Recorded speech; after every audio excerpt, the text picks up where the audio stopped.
गुरु प्यारी साध संगत जी, सत साहिब प्यारी संगत जी, आज की इस वीडियो में संत कबीर और गोरखनाथ जी के दिव्य ज्ञान चर्चा का वर्णन किया गया है।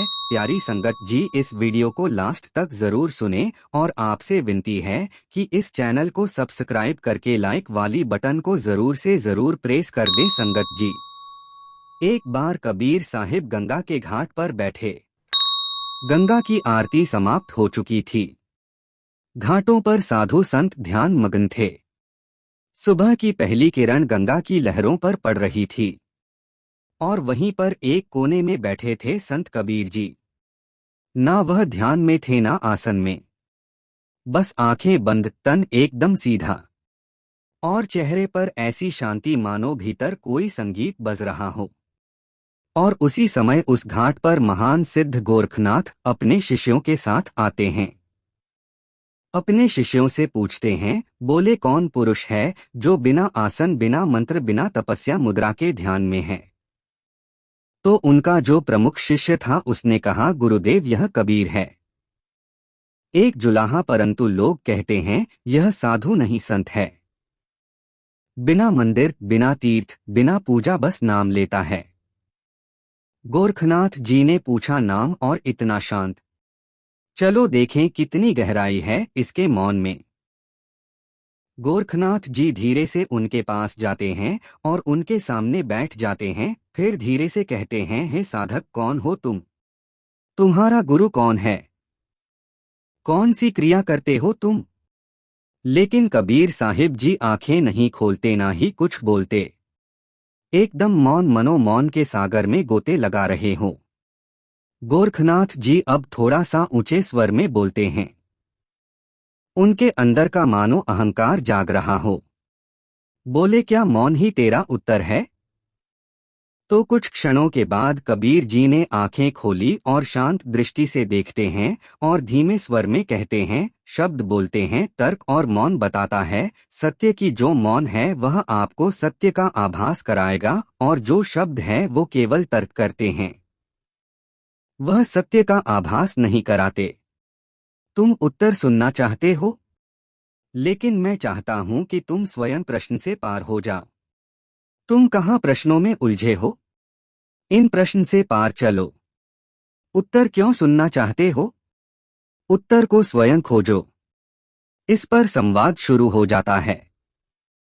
गोरखनाथ जी थोड़ा सख्त हो जाते हैं और पूछते हैं, बोले कबीर, तुझे तंत्र, योग, प्राणायाम, हठ कुछ नहीं आता? फिर तू आत्मा और ईश्वर की बात कैसे करता है? धीरे धीरे सूरज ऊपर चढ़ने लगा और जैसे जैसे सूरज ऊपर चढ़ता जा रहा था, गोरखनाथ, उनका अहंकार, उनकी शक्ति, वो भी बढ़ती जा रही थी। लेकिन कबीर जी ने बहुत ही नम्रता से धीमे स्वर में कहा, जो जानता है वह दिखावे में नहीं बोलता। यदि तुम कुछ जानते हो तो तुम उसे बोलोगे नहीं, और जो बोलता है वह सिर्फ दिखावे में ही बोलता है, अर्थात वह जानता नहीं है। जिसे देखना है वह आंखों से नहीं देखा जाता, उसको मन में देखा जाता है। अपने भीतर देखो, भीतर देखोगे तो वह दिखाई देगा। गोरखनाथ जी ने कहा, हमने ब्रह्मांड का केंद्र देखा है, सूर्य को पीठ पर टिकाया है। तू क्या कर पाया, बता। कबीर जी हंसे और बोले, तू ऊपर गया और मैं भीतर गया। तुमने गति पाई और मैंने शांति पाई। तूने ब्रह्मा को देखा, लेकिन मैंने उस ब्रह्मा को जिया है। यह भेद है तुम्हारे अंदर और मेरे अंदर। गोरखनाथ जी चौंक गए। बोले, तुमने ब्रह्मा को जिया है? कैसे जिया है, जरा हमें भी तो बताओ। तो कबीर जी बोले कि जब मैं रहा ही नहीं तो वो ही रह गया। मैं और वो दो नहीं है, बस नाम ही रह गया। अब तो जाए चढ़े सिंहासन, मिले हैं सारंग पानी। राम कबीरा एक भय हैं, कोई न सके पछाने कि यह कबीर और वो राम अब दो नहीं है, यह दोनों एक हो गए। लेकिन यह चीज कोई पहचान नहीं पाता। क्यों नहीं पहचान पाता? क्योंकि मैं ढोल नहीं पीटता, क्योंकि मैं चिल्ला चिल्ला कर नहीं कहता लोगों को कि देखो मैंने यह पाया, देखो मैंने उसे देखा। तुम ढोल पीट रहे हो, तुमने सारा सब कुछ योग से जो भी प्राप्त किया है उसका क्या लाभ, यदि उस ब्रह्मा के साथ एक होकर तुम जिए नहीं। गोरखनाथ जी कहते हैं कि हम योगी हैं। योग से चित्त स्थिर होता है, सिद्धियां मिलती हैं, शरीर अमृतत्व को छूता है। तेरी भक्ति में क्या है? हम कैसे मान ले कि तू ब्रह्मा के साथ एक है? क्या है ऐसा तेरी भक्ति में? तो कबीर जी ने विनम्रता से जवाब दिया, योग शरीर को जीतता है। किसे? केवल शरीर को। लेकिन भक्ति आत्मा को, भक्ति मन को और भक्ति सभी इंद्रियों को जीतती है। योग में प्रयास है, किसी चीज को वश में करने का, किसी चीज को पाने का प्रयास है।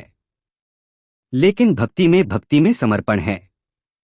भक्ति में व्यक्ति देता है, किसी चीज को पाने की इच्छा नहीं होती। योगी कहता है कि मैं साधक हूं, मैं है उसके अंदर। जैसे तुम कह रहे हो मैंने यह किया, मैंने उसको पाया, मैंने ऐसा किया। लेकिन भक्त कहता है कि मैं कुछ नहीं हूं, सब कुछ वही है, सब कुछ प्रभु ही है। गोरखनाथ जी ने पूछा, पर साधना बिना सिद्धि कैसे मिलेगी?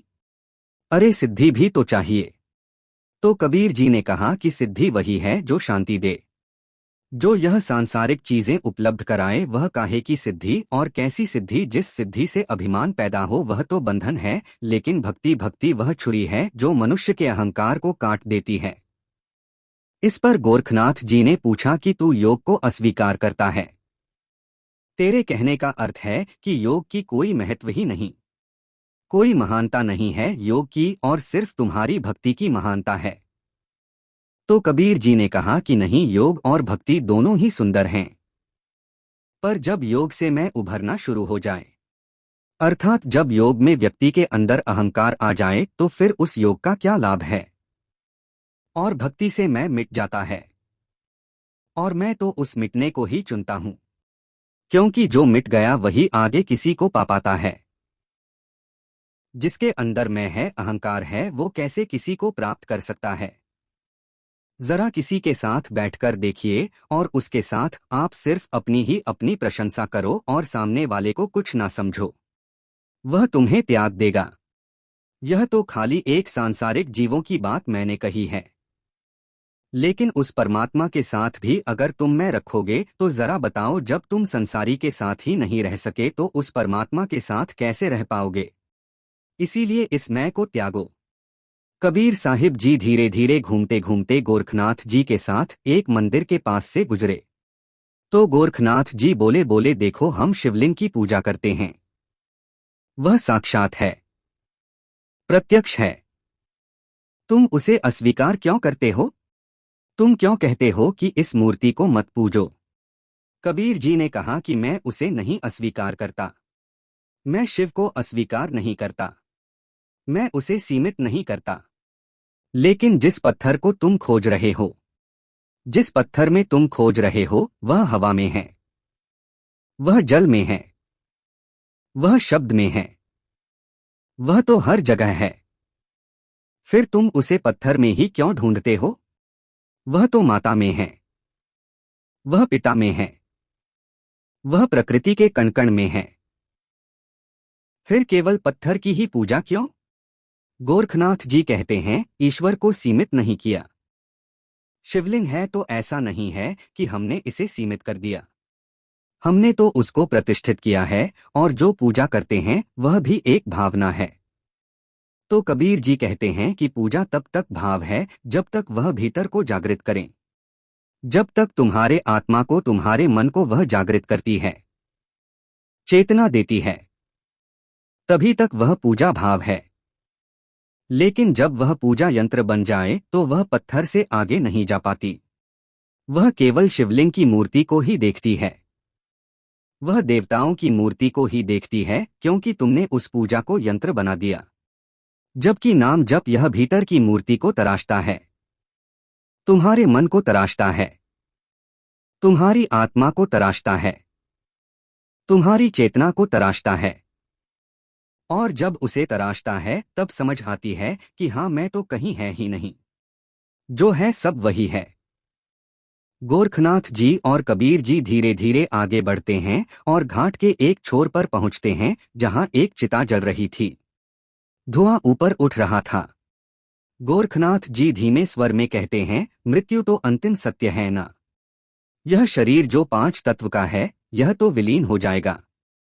उसके बाद क्या शेष रहता है? किसे पाओगे? तो कबीर जी कहते हैं कि मिट्टी मिट्टी में मिल जाएगी, यह जल जल में मिल जाएगी, यह अग्नि अग्नि में मिल जाएगी और यह वायु वायु में मिल जाएगी। और जो यह आकाश तत्व है यह भी घुल जाएगा और रह जाएगा। तो सिर्फ मैं कौन, मैं वो नाम। यह शरीर नहीं, क्योंकि शरीर तो नश्वर है, यह तो नष्ट हो गया। केवल वह एक नाम रहेगा और उसी नाम में आत्मा भी है। यह आत्मा और नाम जो तू कहता है कि नाम ही आत्मा है। गोरखनाथ जी प्रश्न करते हैं।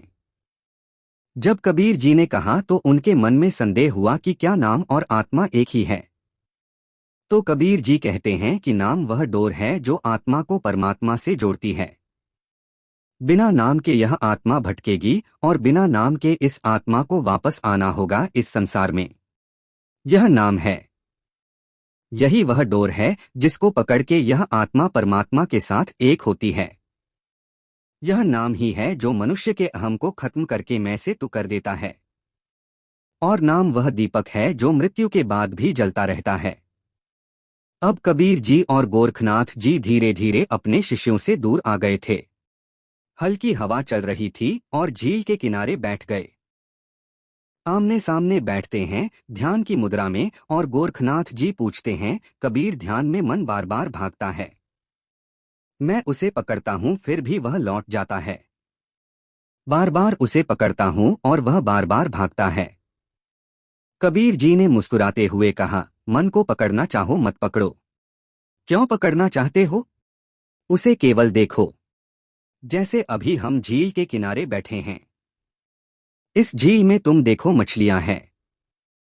यह मछलियां तैर रही है इधर से उधर। इसी प्रकार यह मन भी इधर से उधर तैरता है।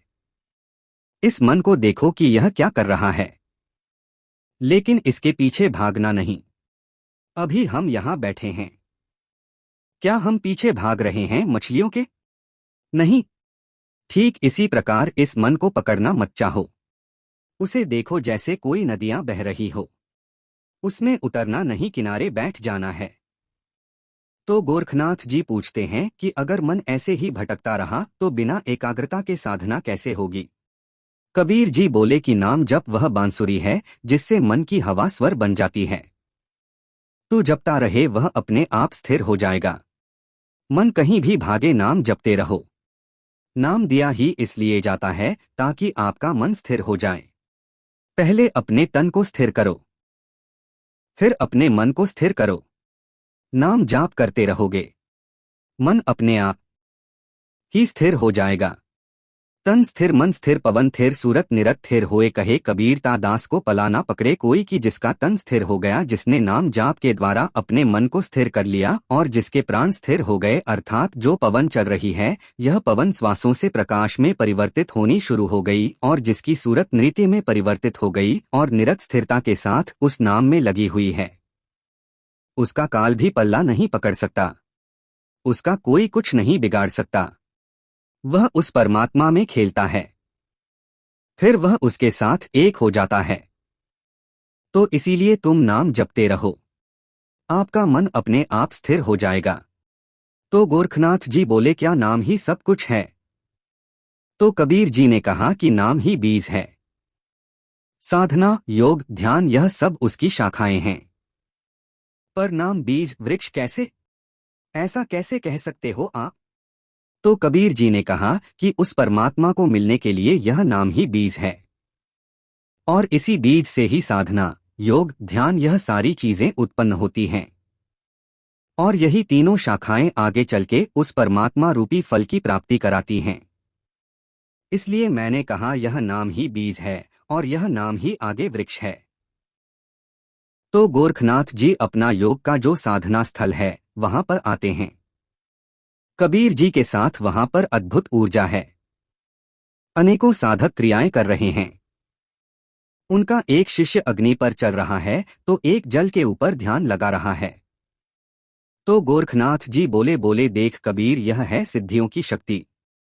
हमने प्रकृति को साध लिया है, अग्नि को साध लिया है, अग्नि को पराभूत कर लिया है। हमने जल को साध लिया। बताओ तुमने क्या साधा?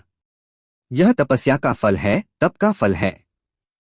तो कबीर जी ने कहा यह चमत्कार है पर यह सत्य नहीं। जब आत्मा को आत्मा में ही सुख मिल जाए तो यह सारे चमत्कार व्यर्थ हो जाते हैं। तुम इस जल के ऊपर चल के क्या प्राप्त कर लोगे? तुम अग्नि के ऊपर चल के क्या प्राप्त कर लोगे? तुम सिर्फ लोगों को यह चमत्कार दिखा सकते हो। इससे तुम्हें कुछ भी तो प्राप्त नहीं हुआ, ना ही तुम्हें मुक्ति मिली। तुम्हारा अहंकार बढ़ा। तो गोरखनाथ जी ने कहा तो क्या तू इन सबको त्याग मानता है कि यह सब त्याग देने चाहिए? तो कबीर जी ने कहा कि मैं मानता हूं कि समर्पण सबसे बड़ी सिद्धि है, क्योंकि प्राप्त करने के लिए तो हर कोई ललायत रहता है, लेकिन समर्पण करना यह सबके बस की बात नहीं होती। जहां कुछ भी पाने की इच्छा नहीं रहती वहां ईश्वर स्वयं मिल जाता है। जब तक तुम्हारे मन में कुछ भी इच्छा है, चाहे वह इच्छा मुक्ति ही क्यों ना हो, तो भी तुम्हें ईश्वर नहीं मिलेगा। ईश्वर तब मिलता है जब कुछ भी पाने की इच्छा नहीं रहती। तो गोरखनाथ जी ने कहा कि साधक को प्रमाण चाहिए। प्रमाण क्या है इस चीज का कि ईश्वर स्वयं मिल जाता है? कबीर जी बोले बोले प्रमाण की खोज में तू ईश्वर को खो देगा। जैसे माटी का दीपक ले लोग सूर्य को ढूंढते हैं, उनका ध्यान तो दीपक की ओर है, तो सूर्य को कैसे देखेंगे? अरे सूर्य तो ऊपर आकाश में है और तुम सूर्य को ना देख के मिट्टी का दिया लेके जमीन पर ढूंढ रहे हो।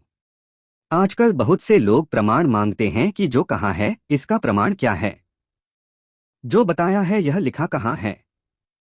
लेकिन अनुभव को वे बिल्कुल भी महत्व नहीं देते, जबकि सब कुछ तो अनुभव में ही है।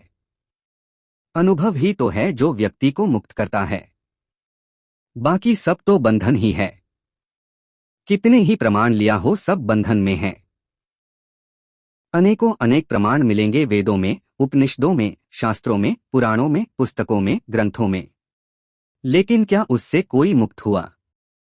क्योंकि अनुभव नहीं है वहां।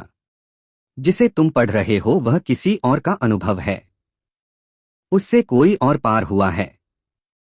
तुम्हारे अनुभव से तुम पार होगे, बिना अनुभव के मुक्ति नहीं है।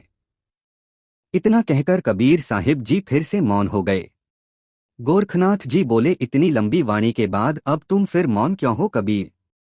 तो कबीर जी ने कहा क्योंकि वाणी वहां तक ले जाती है जहां मौन आरंभ होता है। अब तू सुन नहीं अनुभव कर। मुझे तो जो कहना था मैंने कह दिया और तूने सुन लिया, इसके आगे अनुभव कर। गोरखनाथ जी बोले कि क्या मिलेगा इस मौन में? कबीर जी बोले इस मौन में तुम स्वयं को पाओगे, इसमें तू ही मिलेगा, वही तू जो तर्क से परे है। जिस तर्क में तू स्वयं को ढूंढ रहा है, तू वास्तव में उससे परे है। जो सिद्धियों से मुक्त है वही तू जो स्वयं ब्रह्मा है, जिसे कहते हैं तत्त्वम अस। तत् अर्थात वह, त्वम मतलब तुम, असी अर्थात हो कि वह तत् जिसे तुम ढूंढ रहे हो वह तुम ही हो। तुम उसे पा जाओगे लेकिन वह मौन में मिलेगा। गोरखनाथ जी आंखें बंद करते हैं, श्वास गहरी भरते हैं और फिर उनका अंतर्मन जो है वह मौन से भर जाता है। अब गोरखनाथ जी शांत हैं। पहले जैसी जो उनकी जिज्ञासा थी उसकी जगह एक सुखद मौन है उनके पास। कबीर जी के पास ऐसे खड़े हैं मानो कोई शिष्य अपने गुरु के पास खड़ा हो। गोरखनाथ जी धीरे से बोलते हैं, कबीर तुम मुझे जीत नहीं सके पर मैं हार कर प्रसन्न हूं। यह हार नहीं, यह उतरना है। मैं जो अपने अहम पर चढ़ा हुआ था मैं उतरा हूं, तुम नहीं जीते। तो कबीर जी मुस्कुरा पड़े और बोले जब तू हारता है तब तू पाता है, जब तू मिटता है तब तू खिलता है। जो आत्मा को स्पर्श कर ले वह शून्य से भी गढ़ हो जाता है। अर्थात जब तुम स्वयं को हारोगे तभी तुम स्वयं को पाओगे। जब तक तुम अपने आप को सोचते हो कि मैं जीतूं, तुम्हारे अंदर मैं और अहंकार बढ़ता जाएगा। तो इसीलिए हारना सीखो, झुकना सीखो। जब झुकोगे तब तुम स्वयं को, अपने आप को पाओगे। और जब तुम्हारा मैं मिटता है तभी तुम खिलोगे। तब तुम इस शरीर की जगह उस आत्मा का रूप ले लोगे। और जो आत्मा को स्पर्श कर ले वह शून्य से भी ज्यादा गहरा, शून्य से भी ज्यादा गढ़ हो जाता है। तो गोरखनाथ जी अंदर ही अंदर सोचते हैं कि अब मुझे ना सिद्धि चाहिए, ना ही कोई प्रश्न का उत्तर मुझे चाहिए। बस अब वह चाहिए जो तुझ में मौन में था, वह नाम, वह शांति। तो कबीर जी बोले, तो अब बोल नहीं, बस जाप कर। अब बोलना बंद कर दे और मौन हो जा और केवल सुमिरन कर। यह जो सुमिरन है, इस सुमिरन से ही तेरी मुक्ति होगी।